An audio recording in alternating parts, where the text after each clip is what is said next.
Computation of energy. इसके लिए हम पहले लिखेंगे we know that Q1 by Q2 is equals to T1 by T2।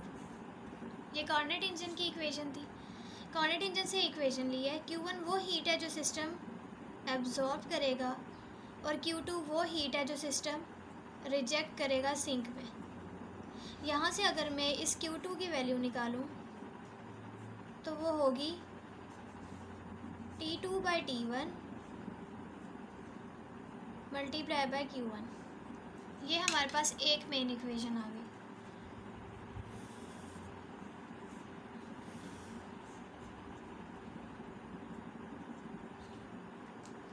दूसरी मेन इक्वेशन निकालने के लिए हमारे पास एक सोर्स है, एक सिस्टम और यहाँ पे एक sink. Source Q1 heat system को देगा, सिस्टम कुछ वर्क करेगा और Q2 हीट सिंक में रिजेक्ट कर देगा। तो वर्क डन जो है सिस्टम का वो किसके इक्वल हुआ? Q1 माइनस Q2 के। तो हम यहाँ लिखेंगे कि work done is equals to Q1 minus Q2। अब अगर मैं इस इक्वेशन को डिवाइड और मल्टीप्लाई कर दूँ विद Q1 के साथ तो इक्वेशन इस तरह की हो जाएगी।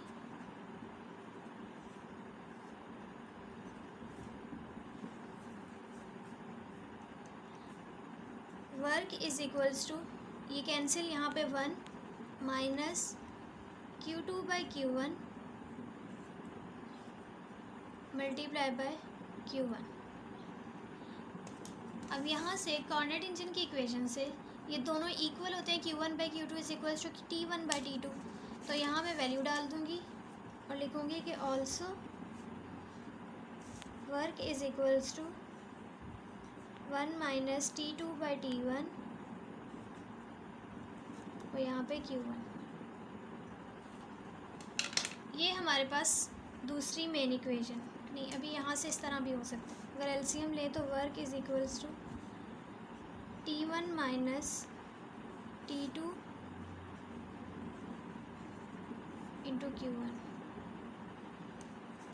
ये हमारे पास आ गई दूसरी मेन इक्वेशन।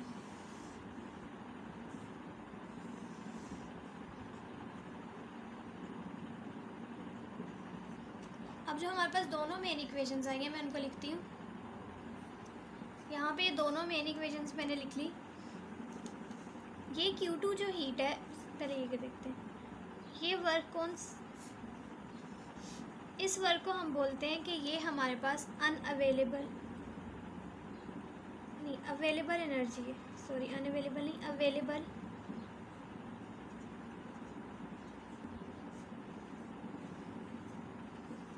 अवेलेबल एनर्जी कौन सी होती है?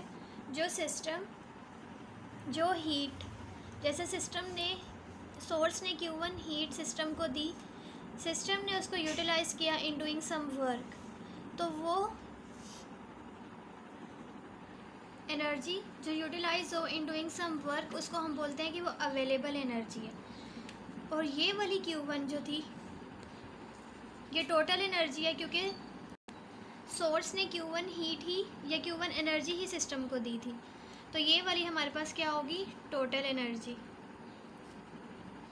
Total absorb energy.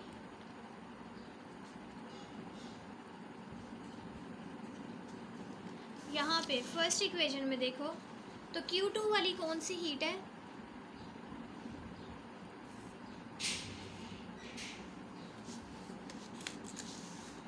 जो यहाँ पे सिंक में दी थी और वो वर्क में यूटिलाइज़ नहीं हुई थी।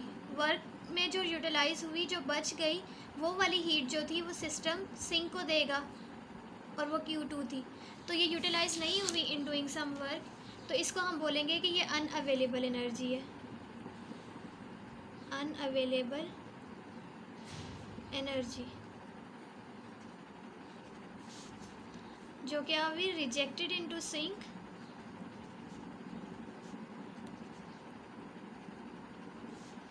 and not utilize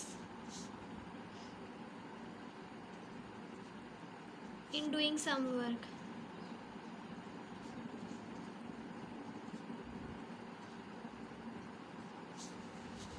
और ये वाली वो होती है जो absorb by system and utilize in doing some work, तो वो अवेलेबल एनर्जी होती है, और ये अनअवेलेबल एनर्जी।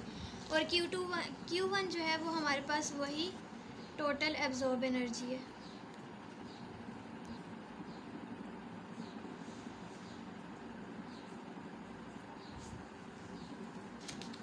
अब यहाँ पे अगर आप देखो, वर्क जो है वो डायरेक्टली प्रोपोर्शनल है temperature difference T1 minus T2। Temperature difference है ये। अगर टेम्परेचर डिफरेंस, जितना टेम्परेचर डिफरेंस होगा उतना ज़्यादा वर्क होगा। अगर टेम्परेचर डिफरेंस ना हो, ठीक है, सोर्स और सिंक के दरमियान कोई टेम्परेचर डिफरेंस ना हो, तो यहाँ पे वर्क जो होगा वो ज़ीरो हो जाएगा, क्योंकि वर्क जो है वो डायरेक्टली प्रोपोर्शनल है टेम्परेचर डिफरेंस के। जब कोई टेम्परेचर डिफरेंस नहीं होगा, T1 इज़ इक्वल हो जाए T2 के, ठीक है, तो सोर्स और सिंक के दरमियान कोई टेम्परेचर डिफरेंस नहीं होगा, तो वर्क जो होगा वो ज़ीरो के इक्वल हो जाएगा, तो वर्क डन ज़ीरो हो जाएगा। इसलिए टेम्परेचर डिफरेंस होना मस्ट है।